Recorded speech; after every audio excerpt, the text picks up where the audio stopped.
But we're in. All right, welcome. This is a web design workshop designed specifically for artists, and we're going to have a special segment within this presentation about some ArtSpan Open Studios information, just some tips on how to have your website ready to go. But we're going to cover just a lot of high-level thinking about your website. We're not going to get very technical, but we're going to give you hopefully a ton of really great ways to think about your website as an extension of your art studio, and give you a framework to think about how to use your website to maximize its usefulness to you and minimize the amount of time that you spend working on it. So a little bit about me. I have been making websites since the dawn of time. I started off in undergrad studying computer science and art, thinking I do special effects in film. And at the end of graduation, I just ended up focusing on web design, like just the way the tech and the art overlapped. So I've been designing sites forever. And I truly believe your website has the most amount of potential to be a long-term investment in terms of just its ability to outlast any social media platform, anything that has popped up in terms of what tech giant has popped into fashion and then who has fallen out of fashion. Your website is just a place that it just so far, since I've started doing them since 1999, has just remained a solid, tried and true place. And your website will constantly evolve. So as I've spent time just doing websites, they evolve and they keep changing, but still what remains true is that websites as a business tool are a really powerful thing to have. So, oops, wrong button. Okay, so as we talk, I'm going to talk big ideas, and I want you to think as big as you can. I want you to brainstorm all of the ways that you might use your website to serve your art business. But then what I want for everybody on this call is to launch as small as possible, because the more pages and the more moving parts and the more elements you have, the more things you have to update and maintain and design and build. There's just a lot more. And a lot of people think that when they think they need a website, or they're trying to help make the website feel more helpful, they add a lot to it without understanding necessarily if that thing's serving their art business. So what I've seen so much of the time is just a really diluted amount of information.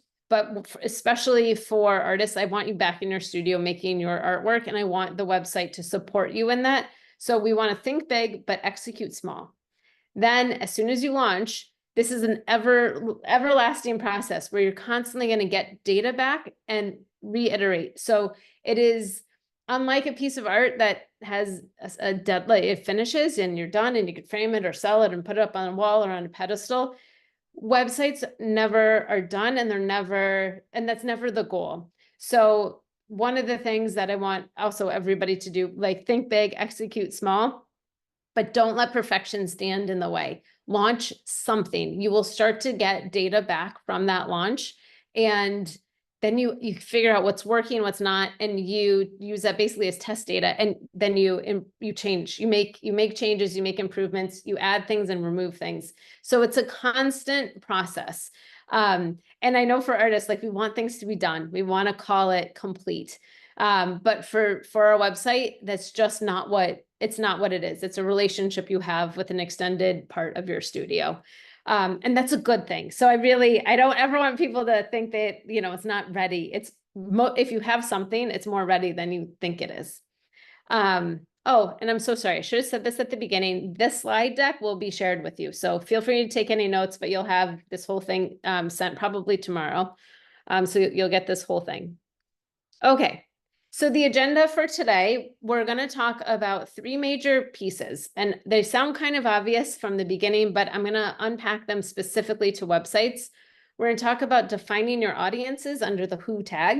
We're going to talk about what you want them to do, and that's under what, but we're going to be referring to that as a call to action. And then my favorite part of this whole presentation is why. And when we unpack that, you get yourself a sitemap and a checklist of things you need to go do, and we'll get to that. But this who, what, why, this is everything that you add to your website is going to run through this who, what, why filter.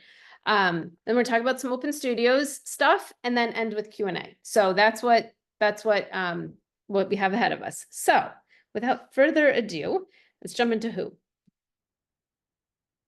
So who is this big, broad term or big, broad way of thinking about your audiences? You might have more than one audience. You might have one audience. And what I want you to do with this exercise is give each audience type a name as big and broad as possible. So some examples here are you collectors. So somebody who would buy your art. And I don't want you to get too specific with this. Like if they're buying a print or if they're buying original, like think of this as like the larger umbrella term. So a collector is one example. A student, if you teach, or you hold workshops or retreats, somebody who might learn from you is different than somebody who might collect your work. There might be overlap, but for now, just think of how they might interact with you as how you define the who. And for lack of a better word, a reviewer or a gallerist, these are the people who would look at your work without the intention of buying, but in order to grant you access to something like a gallery or a residency or an open studio event, like if you've applied to get a location. So they are interacting with your art in a different way than a collector might. So you might end up having a lot of the same images and storytelling, but their action will be different. So I just have a little worksheet here. Basically, think about your audiences. You might have more than one and give each one a name. And you don't need more than one. It's not better or worse if you have more than one. It's just, again, your website's an extension of your art business. So just give each one of these a title. So when we talk about, so then popping straight to the what, and sometimes you'll find we could have talked about this in the opposite order. So what do you want each audience to do, each audience type to do on your website? And this is your calls to action. So this is how does somebody interact with your website? And with these calls to action, it's the moving parts. And this is often how you'll know if you have more than one audience. So when I just said, hey, list your audience types, you may have known immediately what they were. But if you didn't, as you write out what types of things somebody might do or take action on your website, you might start to see that you have more than one audience. So some examples are email you, follow you on any number of social platforms, shop original, shop prints, sign up for a workshop or, some event like Open Studios, read your blog. If you teach on YouTube and you're trying to drive traffic, that could be something. So just get a big long list going and start to see if if you end up with more than one audience. So just list them all out. And then what I want you to do is figure out if somebody just did one single thing on your website, what would make you the happiest? Because most people move real fast and plow through content and click away. So when you have a lot of options, you dilute, basically, you don't allow them to know what your primary call to action is. So they might do one of many things, but if you're real clear with what you want somebody to do to make any time you sat down working on your website, including coming to this tonight, to make this worth your time, what is the one thing you want somebody to do? If you get clear with that and you put that on your site, you'll have a better chance of success. And we call this your primary call to action. And I want you to be abundantly clear with yourself on this, because there can be overwhelm on your part when you're saying, oh, I do all these things. And I have a lot of places where I'm actually willing to have somebody engage with me. But if you remove the clutter and you ask the person at your website, your visitor, to do this one thing, they will most likely do that. If they're going to do a thing, it's most likely going to be that. So try to eliminate the extra, the fluff, and just be really, really specific. And again, I want your website to be as small as possible because I want you to be able to update it as often as you need to as things change. So especially with artists, like we have new collections come out and something sells out, or we've got an event, you know, we're up at a cafe or have a gallery opening and it's just a month-long event. But, you know, our world moves. It's funny, sometimes it feels like it moves really slowly, but we often have a lot of turnover. And when you know what your primary call to action is for right now, it allows you to keep your website really working for you. And then as one thing closes, like when Open Studios is coming up, your primary call to action could be, you know, come see me. I've got new work on display. But the second that's over, you now have a different call to action. So it might be, you know, sign up for the newsletter to know when the next collection is coming out, or, you know, I'll be exhibiting here. So when you get really clear, you let your website evolve, and without saying, hey, come do one of 10 things, you could say, do this one thing. All right. And then as you're thinking about what you want people to do on your website, this is a way to think about your audiences and their point of view and your point of view. And we want to check for misalignments. So what happens sometimes is you will know that you want somebody to take X action, your primary call to action, and they come to your website having known you, let's say they met you 2 years ago, and they're looking for something else. You just want to make sure you catch them and address what they might be looking for. So an example of this would be a friend of mine she does commissions. I was about to say collections. She does commissions, but she averages about one a month, and she opens her bookings for it in January. So if you think about, if you were to have met her in July, she would have already been booked. But you might not know that because you've just met her. So the alignment, and this is where we just want to check. So if one of her calls to actions is hire me for a commission, when she considers the primary call to action, at some point in the year, it would be email me to reserve your spot. And at another point, it would be sign up for my newsletter to know when I reopen commissions. You know, in January, I open up all 12 slots. Be sure to be on the list to get, you know, first access. So just think about it, just in case you have something that might be in flux. Again, with collections selling out or new prints coming out, you want to just check for those misalignments. And another thing I see for artists with misalignment that it's such a lovely thing to be able to capture and be aware of and then redirect attention is for artists who've had a major shift in style. Often you feel with websites like, well, I used to do X and I don't do that. You know, I don't do that anymore. And now I'm really excited about Y. When somebody comes to your website, they might already like you. They might just be looking for that one thing, and they're just going to wander off anyway. But they might be interested in you as an artist and your story from what work you used to produce and what work you're doing now.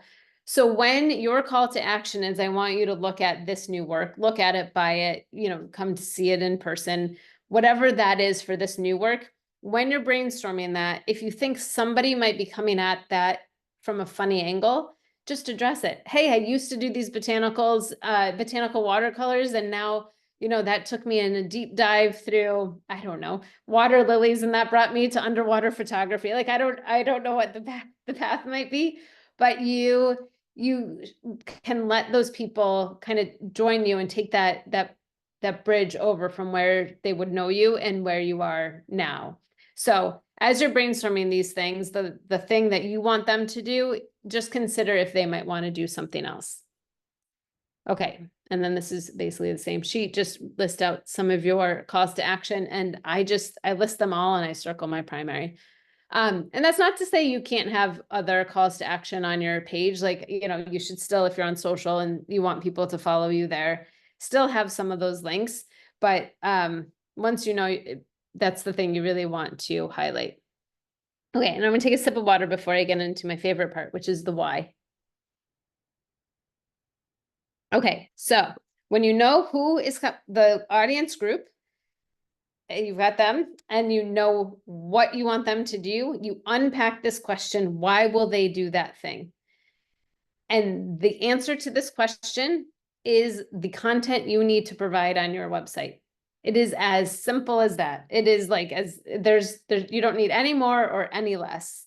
So if you want, so I'm just going to hop straight into an example.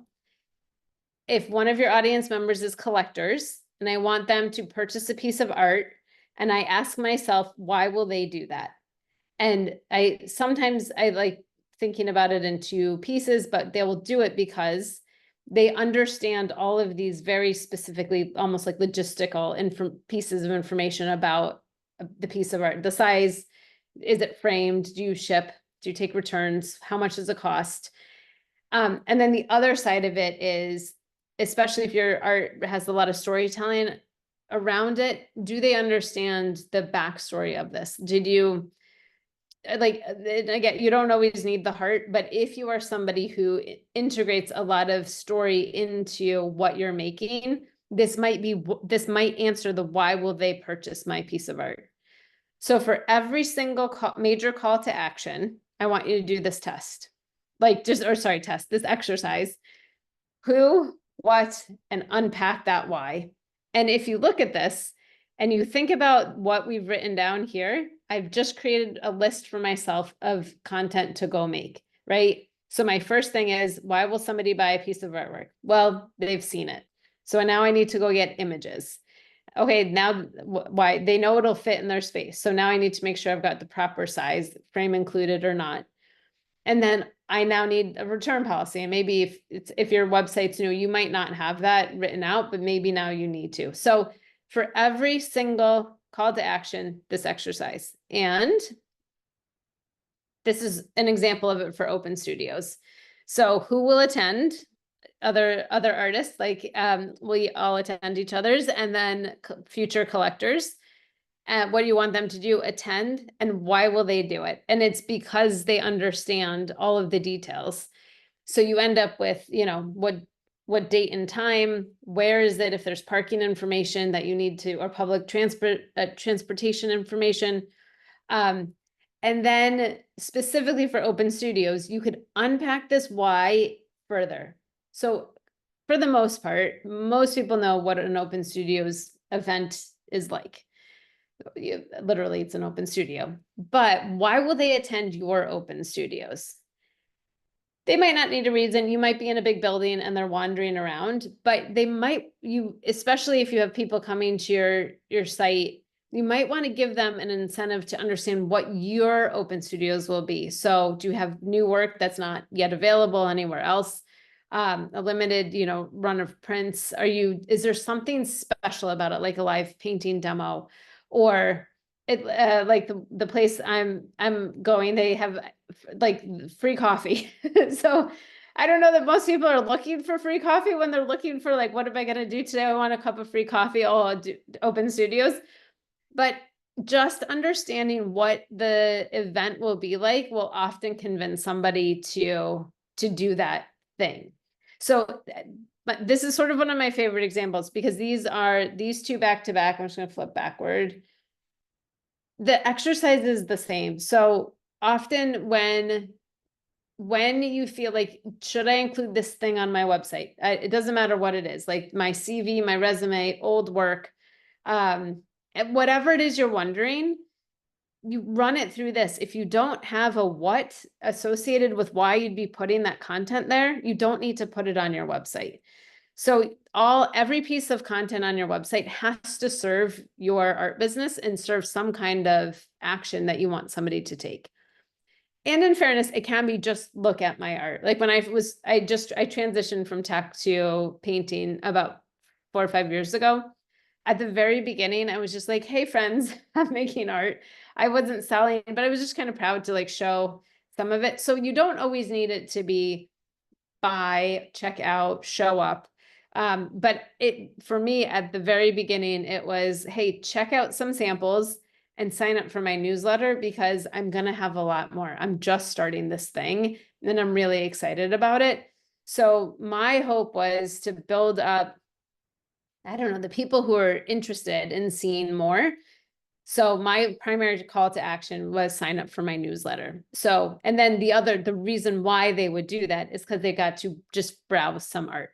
So as you're going, it doesn't always need to be buy from me. It could be something like just view artwork and then take some other action. But this test is just so great to go through the who, what, why. Oh yeah. So for everybody's open studios, I know Layla and I were talking about it, and I don't know who here has what tier for their open studios event, or if everybody is even doing it. It's not required to be on this call.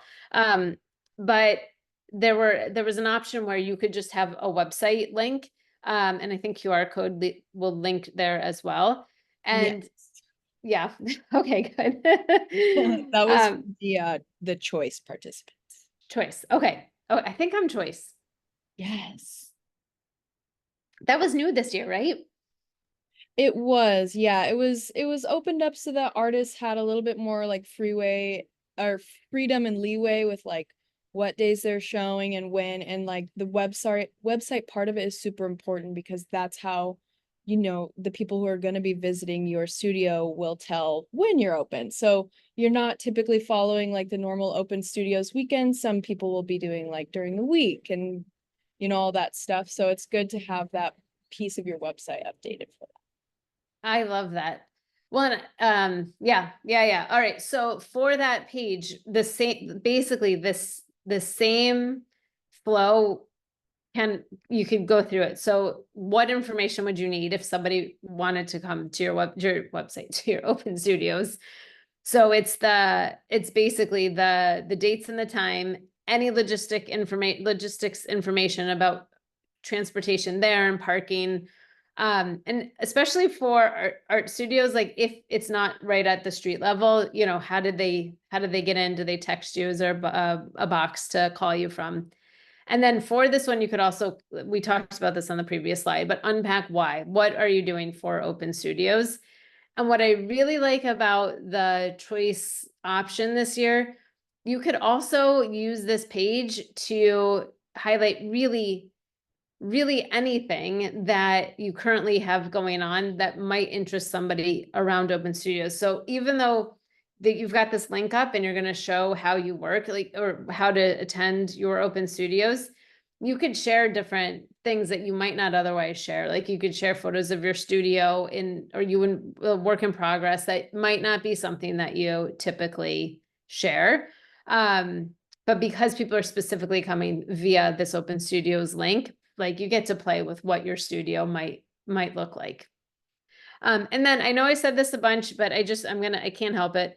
I really want all artists to be in their studio as much as possible. I want you to be working on your website for as little as possible to make it successful. It's just an extension, right? It's working for you. So even though we're talking about what you have to have on your website and how to make it successful, the actual pages for open studios too, it's what goals do you have for that thing? And these are mine. So I just want newsletter signups. Like this is how I look at my open studios events. And when you get clear on like, why are you doing that thing for yourself, it translates into even when you're at an in-person event like open studios. Like for my newsletter, like if I don't have a sign-up sheet, I've failed it. So it's kind of like a real life or in-person call to action, sign up. So that's basically the same idea.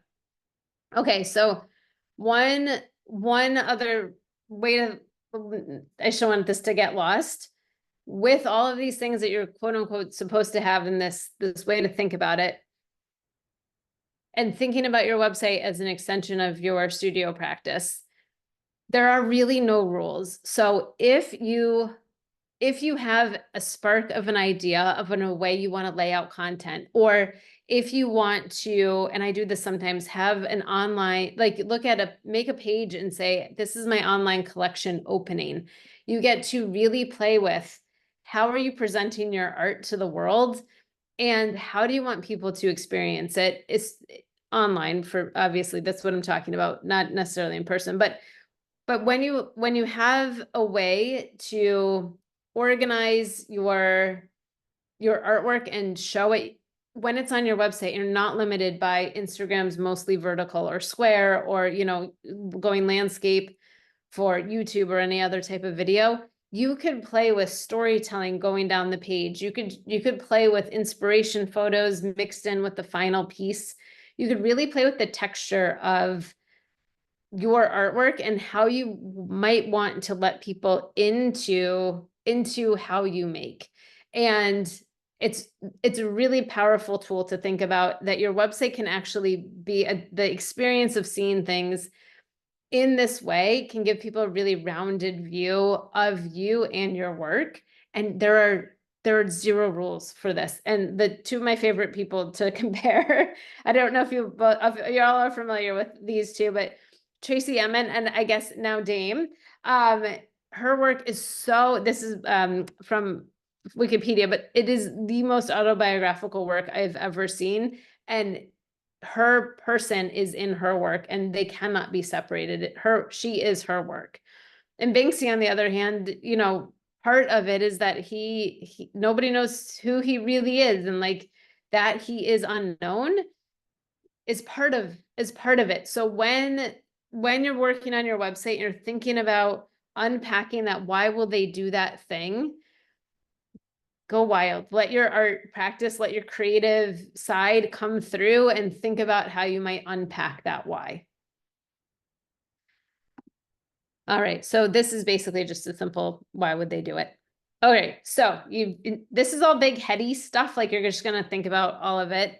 And then once you get ready to get to work, this is what I recommend. I want you to, again, there are no rules, but this is what I would suggest. Think in blocks. So literally, like, think of a Jenga board and think about each one of these blocks being a piece of content that's kind of like a stamp. Because once you put something, let's say on your homepage or your landing page, like, hey, Open Studios is happening, come see me Saturday, Sunday, blah, blah, time, and this year. When you have then an events page, you can copy and paste this block and put it there. And you've limited the amount of work you have to do, but also it allows you to have a much more flexible website when you can slide content in and out. And when it's relevant, you move it up. And when it's done, you move it off.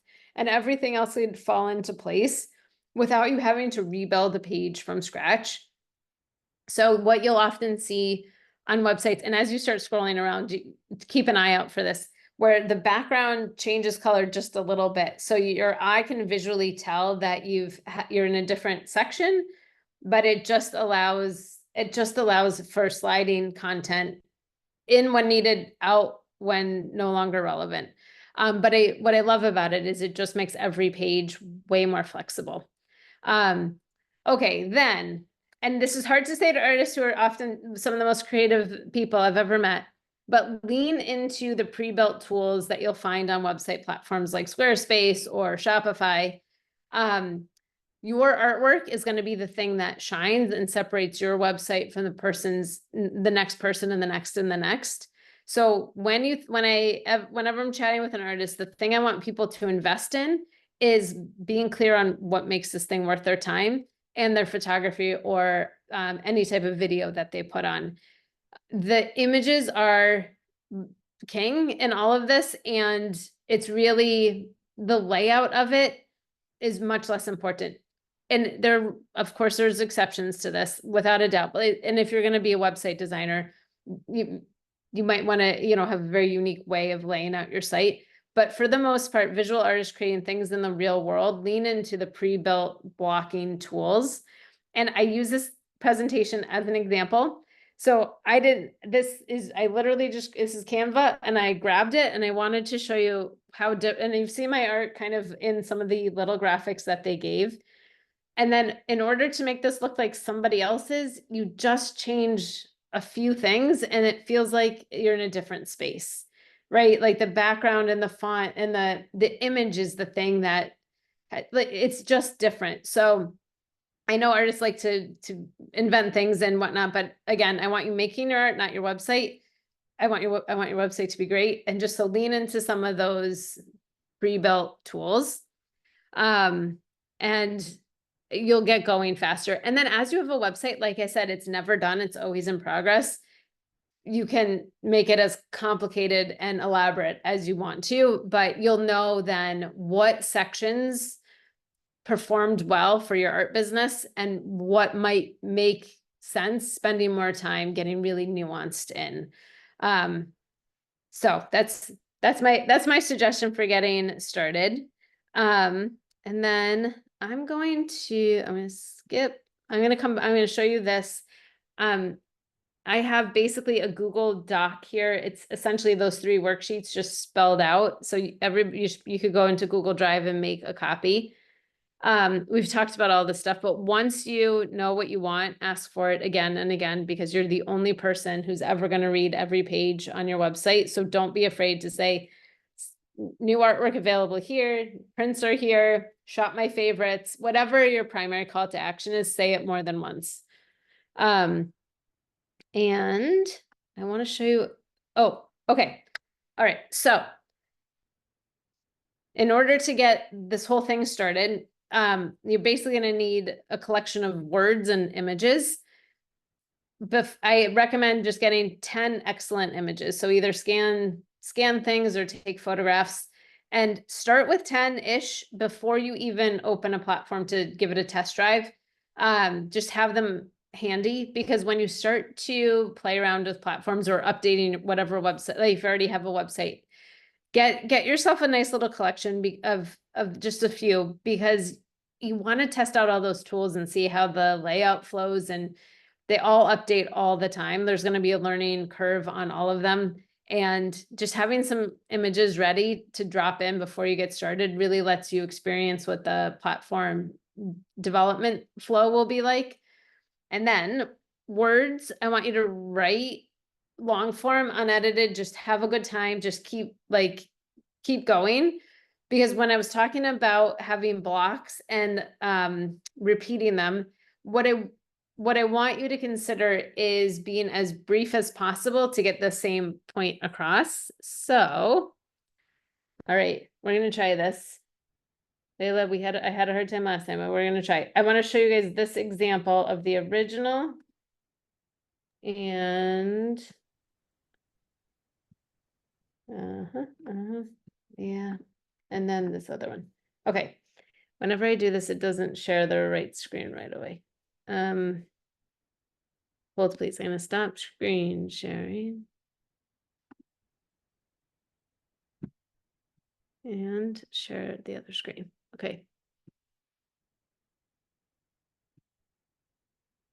All right, sorry, 1 sec, and then share. Okay, can you guys see this okay? The fake gallery, Allison's website, is that showing up? Okay, great. Yeah. Thank you. Okay, so this is a, Allison has this project, and this was what she put up on her website. And you would tell she worked hard and got a lot of content and wrote a lot. And if I were to quiz you all right now about what's going on with this, you might have an idea, but you also might not have any idea what's really happening. So what I ended up doing to help her with this is, again, apologies, stop screen share, re-screen share, desktop 2. That doesn't look right. Are you seeing the new one? No. No, this one is files, looks like. I don't even know how I did that. There we go. Okay. And now I can't see you all, so I assume you're all there. Okay, so what we did for Allison's is from that big long list, we pulled out the things that would get you grounded in what was going on. So an art show small enough to fit in a carry-on suitcase. She had this in there, and it's brilliant. It explains the whole thing. But in order to understand that from her long form content, you really had to sit and read. And she even had a photo where you could see like she was holding a piece of art in her hand. So you might get some idea of what's happening, but it didn't make it as clear as this sentence, which she had already written. So what we did for her, we just went through her content and selected pieces that would ground the visitor with what this project was. So it just is a bridge. The words and images, but they're a bridge between what you're trying to say and what your art is and where the visitor is starting from with no information about it. So when you begin work, get those 10 images just so you're ready to go, but then feel free and just write long, knowing you're going to pull out the gems. And especially with websites, as people scroll, you could say the same thing a couple times and like, but the briefer you are, most of the time, unless you really are focused on writing or poetry or lyrics, but most of the time people are going to skim and scan. So you want to do these bite-sized pieces as often as possible.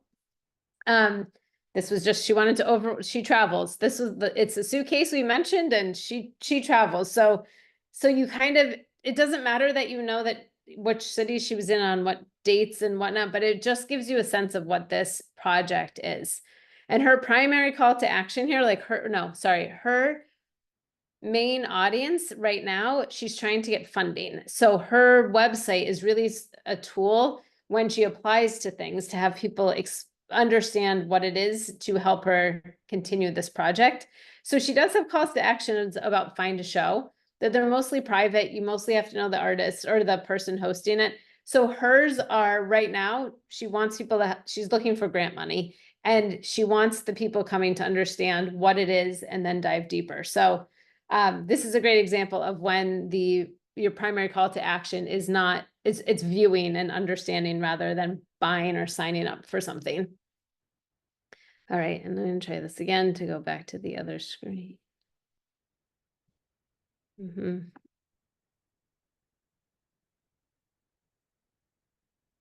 I think that worked. It's back to the Canva, but it's not like opened up, like full view. Well, that's a bummer. Okay. Like that. Enter full screen. Okay. Perfect. Excellent. I'm sorry, y'all. I know there's an easy way to do this. I don't know what it is. I do it in Google Meet, easy, and every time I'm in Zoom, I'm like, where's the button? And I feel like Zoom updates on me every time I launch it. So, all right. So where are we? Get to work part 2. So let me just bring you back. So that's how I recommend starting. Do the big thinking, figure out your audience and the content, and then go make the content before you open a platform. Get your long form words, highlight things, ask your friends, how would you explain my work? Like, you'll get so many little gems. They don't need to be full sentences. You could have phrases and images of your sketchbook, images of where you get inspiration. So these don't necessarily need to be polished things, but definitely try to get yourself ready before you open a platform, which is what Get to Work Part 2 is all about. So when you start in a platform, like I said earlier, there's always going to be a learning curve, and give yourself that time. I get a new cup of coffee and go through some of their online tutorials. They teach it. Like, I used to try to keep up and teach like, this is how I build the website in Squarespace, and this is how I do it in Webflow, Shopify. They update so often. So as you're getting started, spend some time watching their tutorials, and then check out the forums where people are asking questions. Just pick random questions to dive into, because as people explain the answer, they'll kind of reveal pieces of the platform without you specifically having to, oh, okay, the tools are on the left, and when you click this thing happens. You kind of get grounded in it. For me, it like comparing it to, instead of being at the art store talking about how the paintbrushes all hold paint, it's literally somebody putting a paintbrush in your hand. So you get to kind of see it in action. And then, so that's where I'd start, is a couple hours checking it out. And then sign up for updates. And if anybody's already on a platform, the status thing down here, status.platform.com, I'm not going to click on it because I can't easily screen share it, but it shows you uptime of a platform. and you can sign up for emails there. So most platforms will only send you, a customer of theirs, an email saying there's an outage if it's major, but they often have little blips. And I don't know why. It feels like is it Murphy's Law? Whenever I'm working on my website, there's a little blip. So especially when you're learning, it's so frustrating to be like, I swear I pressed the right button 3 times and this didn't work. Get the status updates and you'll get an alert, and they send you, it's all threaded. So you'll get, hey, we've been informed of a problem. We're looking at it. We've initiated a solution, and they close it. But what I love knowing, I just love knowing it's not me. And then it also helps if you're about to send a newsletter out or announce something on social, like go check out my website. You get slightly more information. You're just slightly ahead of it if there's a problem. You can't fix it, but you at least know to wait if you're going to work on it.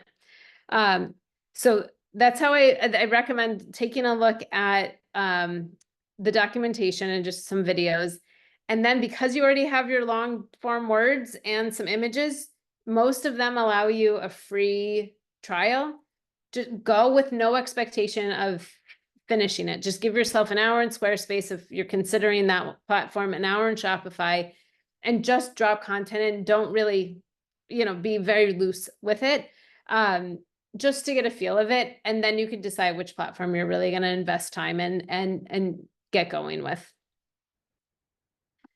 All right. You'll get all of this. So these are some tips. I'll let you read most of them. But the one I want to mention is for every person out there, if this is a business and you're about to be collecting any data on anybody, get yourself some website privacy policies. Nicole Schwartz of Sprout Law, I love her and I recommend her. People can hire her for a whole bunch of things, but she works primarily with artists, and she has pre-built, ready to go website policies that I think it's $50, maybe it's $60 now, but you download it and she shows you what you need to update. And then you have your privacy policy. There are laws, you don't want to get stuck. And when you collect information, we just get your privacy policy up. So I recommend that. And yeah, keep it moving, get going as fast as possible, make it work for you. And be like, the clearer you are on what it is it needs to do, the better off you'll be. And that's basically it. Are there any questions? Are we 15 minutes? Yay! All right, 14. I wanted 15, but we got through with one fewer minute, but I'd love to answer any questions.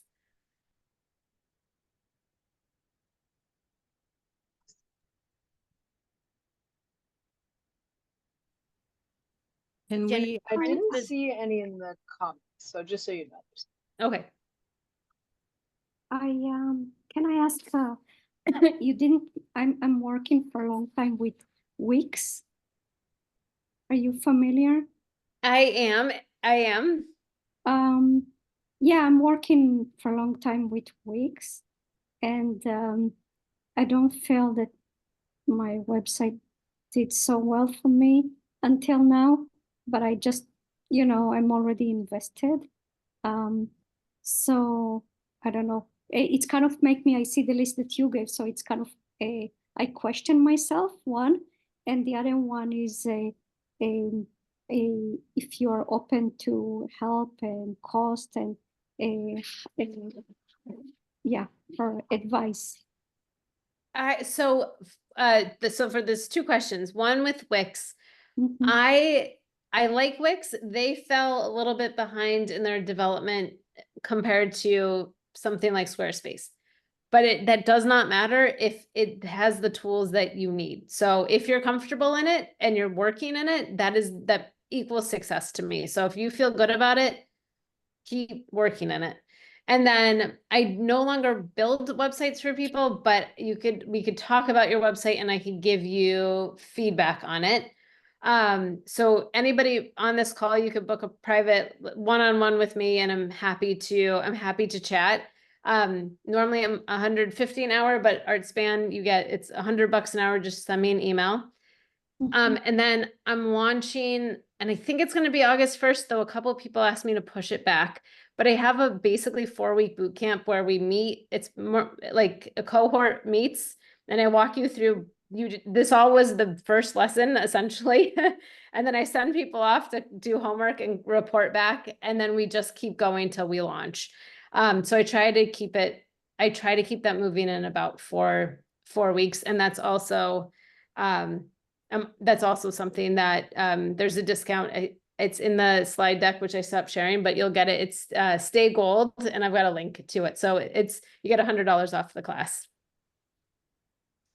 And then I have a couple questions in the comments, and then I'll get to Glenn, who raised his hand. I'll just try to go in order. I have Arthur asking, how often should you update?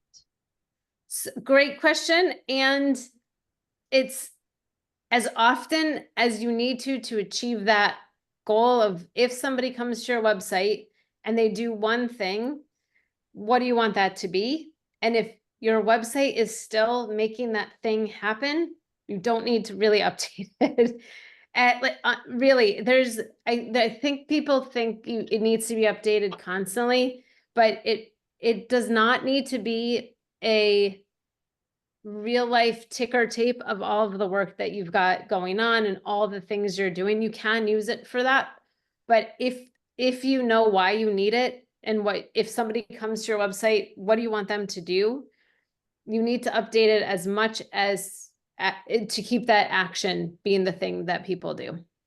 There's things about search engine optimization and updating your website more often and whatnot.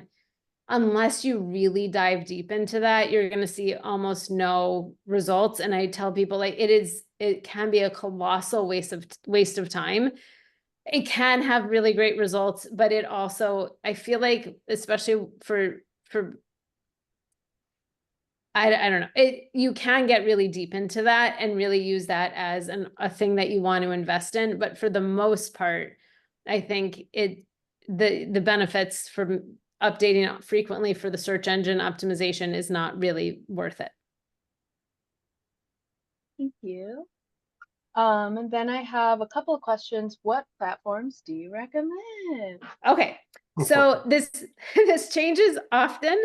I have 3 right now that are at the top, and they all are very different. Squarespace, I now recommend. I didn't for a while, but they've updated to Squarespace 7.1, and I adore it. It's amazing. And if any of you have been on Squarespace in the past, you basically need to try it again, because even if you had a website, you can't, you have to rebuild. You have to have a new project. And I'm seeing some smiling and nodding. I know they had this major shift and you had to rebuild, but I really, really like it now. So Squarespace is really good for most artists most of the time. If you do a ton of sales, especially overseas, and have really interesting shipping requirements, Shopify is another one to check out that I really like. It is less storytelling forward, and you have less easy design control. Out of the box, you can hack it and hire people to help, but out of the box, Shopify is less designery than Squarespace. But it's really great. The way they handle the commerce side of it is more robust than what Squarespace does. And then the platform that I love, and I only recommend it if you really like learning software, which I do, but is Webflow. I absolutely love Webflow. It is a designer's dream tool, but it's the most complicated to learn, and you have the most control, but the less pre-built tools. But it reminds me more of Illustrator or Photoshop, where there's some things you could do easily, but the more you really want to do, the more it can do. Whereas some of the other platforms, they're really lovely because they make the path more narrow. So you just get in, you focus on what you're going to do and leave. So those are the 3 that are at the top of my list right now, depending on what you're looking for. Awesome. And then looks like we have Glenn. Hi there, thanks for this. I was curious about one of the last slides. It said, keep as much off your website for as long as you can. What does that mean? Oh, good question. And I had an asterisk on a point and I forgot to say it. So I'm really glad you asked. Okay.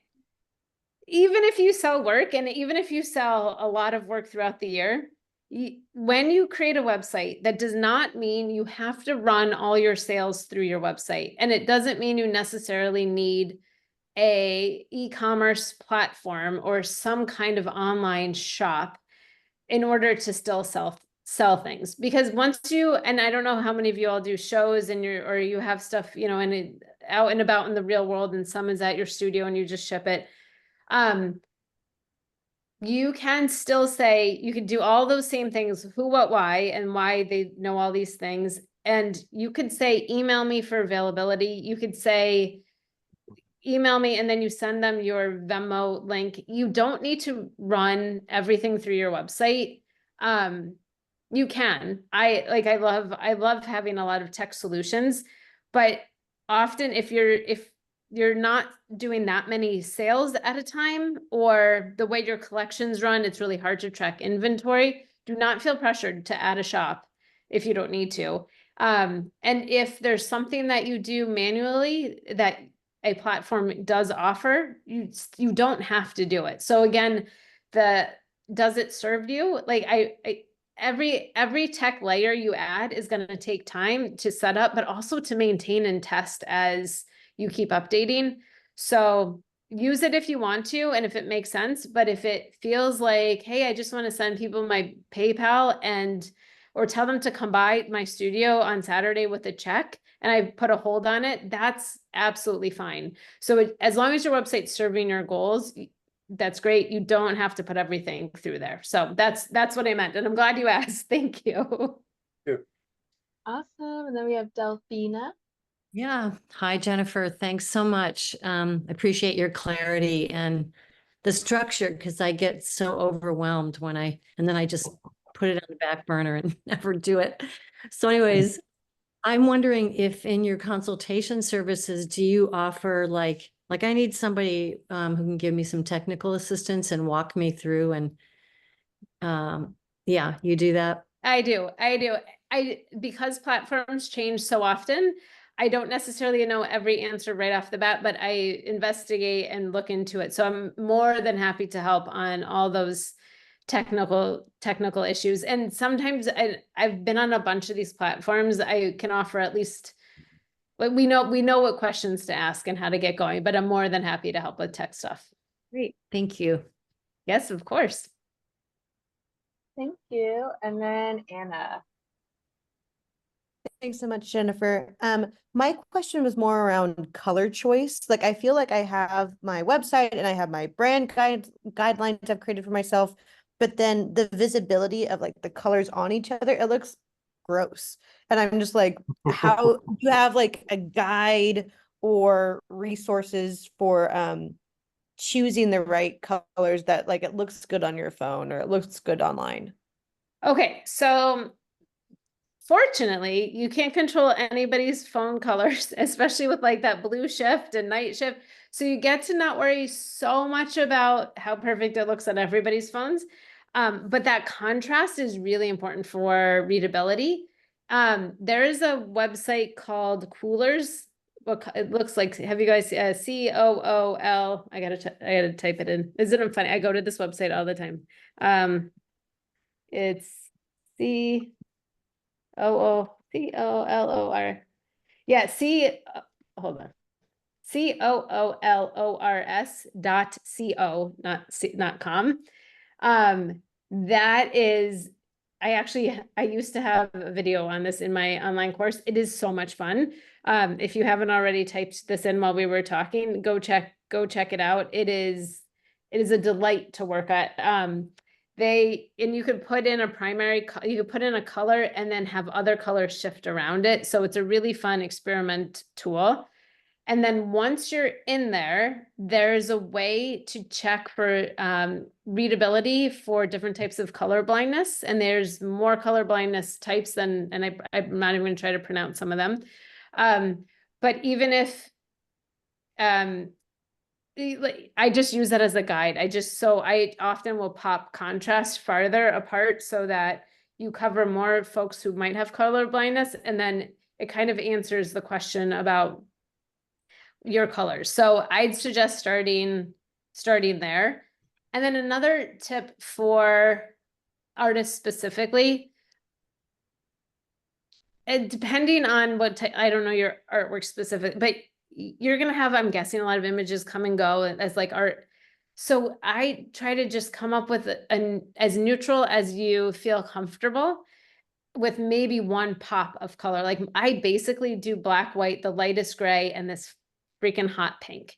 And those are my colors, because sometimes I do all black and white work, sometimes I do neon work, and sometimes it's really oceany scenes. So I don't want to be redoing my color palette all the time. So I suggest finding something that's like true to brand. Like if you do very naturey greens and beiges or something, but then make it as supportive as it can be with whatever artwork you drop in. So it's, again, because unless you're becoming a web designer and this is the thing, your artwork is the thing I want to have shine. So the colors are just supporting it, and you want to change them as, not that it doesn't matter, you could change them as often as you want, but I don't want you to have to redo your style guide every time you have a new collection come up. Thank you. And then I think we have time for one more question. I know Shannon has a hand up. Sure, thank you. I know we're getting down to the wire here. My question was helping to provide guidance, perhaps, on a good primary call to action if my who is more just gallerists and reviewers, other than, or maybe this is a good enough call to action of just showcasing the work well. I don't know if there's maybe specific tips that you have for call to actions, if that's kind of my primary goal of the site that wouldn't initially occur to me. I do, and I'm very excited to share it with you. Okay, so I got into a show well, I hope my artwork stood for itself a little bit, but I created a page just on my website, like jenniferarzt.com/show. And when I applied, that was the link I gave them. And I knew the type of art that they might be more interested in. So I had a curated collection of my images available specifically for that show. And up at the top, I said, welcome, and I put in their names. This is the first time I'm applying. I'm so excited. So when you're applying to things and you have the ability to update your website and you know what you want, so you know what if they do one thing, what is it? It's look at your website, then send you an acceptance letter or whatever that equates to. So now you get to say, how do I pull this all together to present it to them? So I ended up doing this for one specific application, but you can do now, because then you can copy that page and make slight edits to it as needed. But you also can kind of think about it as, how do you highlight the best work in order to get them to say yes? And then what I would do for that, so I would, if you can, I'd make a page specifically for each application. But if you're generic, like anybody could come to your website, if you want them to contact you to offer you a spot, write it in. I am currently seeking interesting opportunities in residencies in Canada, like whatever it is. So I feel like, yeah, it might shift, but ask, I said this, but ask for what you want specifically. So it might be, I'm currently seeking new gallery representation. Reach out if you'd like to get a sampling of my work. So, but I think this is sort of what I was saying about and I'm really glad you asked. The website serves you, right? Like and I think we all think we're quote unquote supposed to have a website and it's supposed to have these things. But like random people come to your website or your friends, it doesn't matter what, like that, I'm glad they're there, but that doesn't necessarily promote and move your career forward, move what you really want to have happen. So when you know it, you get to say it. And then when you've applied to something, you've gotten in, and now you want a different primary call, you remove that block, and you still have all your beautiful work on display. Thank you so much. That's great advice. Thanks. Yeah. All right, thank you guys. Thanks for coming.